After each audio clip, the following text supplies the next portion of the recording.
रूस यूक्रेन युद्ध की पूरी टाइमलाइन को समझिए। इस युद्ध से पहले चीन से निकले कोरोना वायरस ने पूरे विश्व को कमजोर कर दिया था। अस्पतालों की व्यवस्था चरमरा गई थी, अर्थव्यवस्था तबाह हो गई। इस महामारी ने अमेरिका में इतनी ज्यादा जानें ली कि तब के राष्ट्रपति डोनाल्ड ट्रंप ने चीन के खिलाफ मोर्चा खोल दिया। लेकिन रूस ने जब यूक्रेन पर अटैक किया तो अमेरिका का टारगेट चीन से हटकर रूस की तरफ शिफ्ट हो गया। लेकिन अब एक बार फिर टारगेट शिफ्ट हो रहा है। 24 मई को टोक्यो में क्वाड की मीटिंग होने जा रही है। माना जा रहा है कि इस मीटिंग के साथ ही विस्तारवादी चीन का काउंटडाउन शुरू हो जाएगा। ये बात चीन भी अच्छी तरह जानता है और मीटिंग से पहले ही चीन के राष्ट्रपति शी जिनपिंग बौखला उठे। गरजते लड़ाकू विमान, आग उगलते युद्धपोत और ब्लू बैटल ग्राउंड में नॉन स्टॉप वॉर एक्सरसाइज। शायद ये सुपर पावर बनने की सनक है, खुद को महाशक्ति साबित करने का बारूदी उन्माद है। दूसरी ओर वर्ल्ड मैप पर इन दिनों एक नई हलचल है, काउंटडाउन शुरू है। 24 मई को जापान की राजधानी टोक्यो में क्वाड की मीटिंग हो रही है और 2000 किलोमीटर दूर बीजिंग में बौखलाहट दिख रही है। जब मिलेंगे सुपर पावर, ड्रैगन का गेम ओवर। टोक्यो में क्वाड मीटिंग, बौखला उठे जिनपिंग। वाकई चीन की राजधानी बीजिंग में इन दिनों गजब की घबराहट और छटपटाहट है। चीन के राष्ट्रपति जिनपिंग परेशान, उनके मंत्री हैरान, रेड आर्मी के बड़े बड़े अधिकारियों के होश फाख्ता। उन्हें डर सता रहा है कि 4 दिन बाद जब 4 ताकतवर मुल्कों का मिलन होगा, चीन को लेकर मंथन होगा, तो ना जाने ड्रैगन की चालबाजी और हड़प नीति पर कौन सी गाज गिरेगी। यहाँ सवाल ये भी है कि आखिर क्वाड समिट से चीन क्यों तिलमिला उठा है? क्या 24 मई से ऑपरेशन चीन शुरू होने वाला है?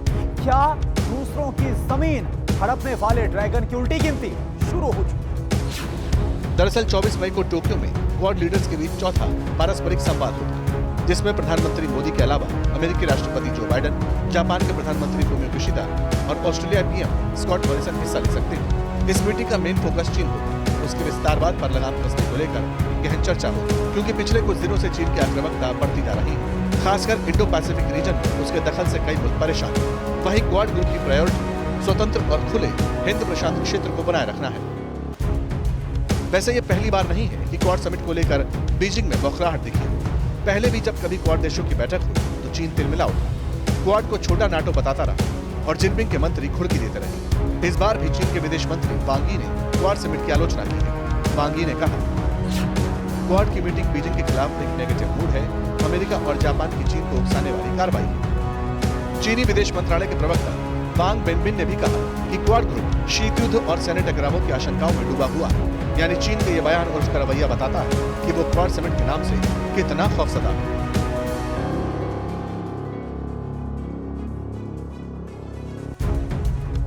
तो देखा आपने, क्वाड के नाम से ही चीन में खलबली मची है। 4 वर्ल्ड लीडर्स की मुलाकात के नाम से ही बीजिंग बौखला उठा है। इस वक्त ड्रैगन के खौफ का एक और कारण है और वो है 2 सुपर पावर यानी इंडिया और अमेरिका की मुलाकात। सबसे पहले तो आपको बता दें कि आज प्रधानमंत्री मोदी ने बीजेपी के राष्ट्रीय पदाधिकारियों को डिजिटली संबोधित किया। राष्ट्र सेवा को लेकर अपना मजबूत इरादा जाहिर किया। हमें सत्ता भोग ही करना होता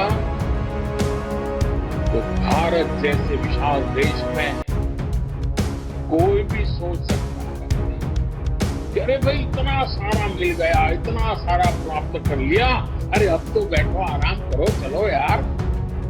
जी नहीं, वो रास्ता हमारे लिए, वो रास्ता हमें मंजूर नहीं। इसलिए आराम तो नहीं करते। आज भी हम अधीर हैं, आज भी हम बेचैन हैं, आज भी हम आतुर हैं। और अब इसी मजबूत इरादे को लेकर 4 दिन बाद वो जापान पहुंचेंगे, क्वाड समिट में हिस्सा लेंगे। वर्ल्ड लीडर्स के सामने चीन की नई चालबाजी वाली फाइल पलटेंगे। अमेरिकी राष्ट्रपति बाइडेन से अलग से मुलाकात भी करेंगे। तो आइए जानते हैं कि एलएसी पर क्या है चीन की नई चाल और कैसे 4 दिन बाद इसका होगा इलाज। करीब 2 साल से चल रही तनातनी के बीच लद्दाख में ये चीन की चालबाजी का सबसे नया प्रमाण है। ड्रैगन का नया धोखा है। ओपन सोर्स इंटेलिजेंस तेजस्वा ने सैटेलाइट इमेज के जरिए इसका खुलासा किया है। खुलासा ये कि पैंगोंग झील पर चीन की पीपल्स लिबरेशन आर्मी ने दूसरा पुल बनाना शुरू कर दिया है। इस सैटेलाइट इमेज से जो पता चलता है उसके मुताबिक चीन का ये नया पुल पैंगोंग झील के उत्तर और दक्षिण दोनों तरफ से बनाया जा रहा है। ये पुल पहले वाले ब्रिज से बिल्कुल सटा हुआ है, जिसे चीन ने हाल ही में कंप्लीट किया। इसी माहौल में ब्रिक्स की डिजिटल मीटिंग, मेजबान चीन था। बैठक में जिनपिंग भी मौजूद थे। इसी मीटिंग में विदेश मंत्री एस जयशंकर ने संप्रभुता और अखंडता की बात करते हुए चीन को खूब सुनाया। उन्होंने कहा, ब्रिक्स ने बार बार संप्रभुता, क्षेत्रीय अखंडता, अंतर्राष्ट्रीय कानून का सम्मान किया। हमें उन प्रतिबद्धताओं पर खरा उतरना चाहिए। पैंगोंग त्सो में चीन की नई हरकत को लेकर विदेश मंत्रालय के प्रवक्ता का भी बयान आया। ब्रिज के बारे में रिपोर्ट देखी है। ये मिलिट्री इशू है, इसमें मैं कह नहीं पाऊंगा ये कहाँ पे एग्जैक्टली है, और हमने जैसे कहा है कि ये पूरा एरिया हम एरिया पे रक्षा मानते हैं, और इसके डिटेल्स और उसके क्या इम्प्लीकेशंस है ये I think ministry of defence क्या ही बेटर बता पाएंगे उसमें। चीन ने भले ही इस पुल का कंस्ट्रक्शन पहले वाले ब्रिज की तरह ही अपने अधिकार वाले क्षेत्र में जो झील है उसमें किया, लेकिन फिक्र इस बात की है कि ये एलएसी के बेहद करीब है। और इसी माहौल में 24 मई को टोक्यो में 2 सुपर पावर की मुलाकात हो रही है। अमेरिकी राष्ट्रपति जो बाइडेन और मोदी के बीच बायलैटरल टॉक्स होने जा रही है, जिसमें चीन के विस्तारवाद को लेकर विस्तार से चर्चा हो सकती है, खासकर एलएसी पर चीन की हरकत को लेकर, क्योंकि लद्दाख से लेकर अरुणाचल तक चीन कंस्ट्रक्शन कर रहा है, सड़क, पुल और गांव बसा रहा है। नवंबर 2021 में अमेरिकी रक्षा विभाग पेंटागन की रिपोर्ट में यह दावा किया गया था कि चीन ने अरुणाचल प्रदेश के एलएसी पर सुबनसिरी जिले में गांव बनाया है। पीएलए ने चौकी भी बना रखी है, और अब अमेरिका के पास चीन की हरकतों वाली फाइल और मोटी हो चुकी है। जाहिर है, क्वाड समिट और बाइडेन और मोदी के बीच द्विपक्षीय बैठक में एलएसी का मुद्दा उठ सकता है, और शायद ड्रैगन को कंट्रोल करने का कोई नया फॉर्मूला भी निकल सकता है।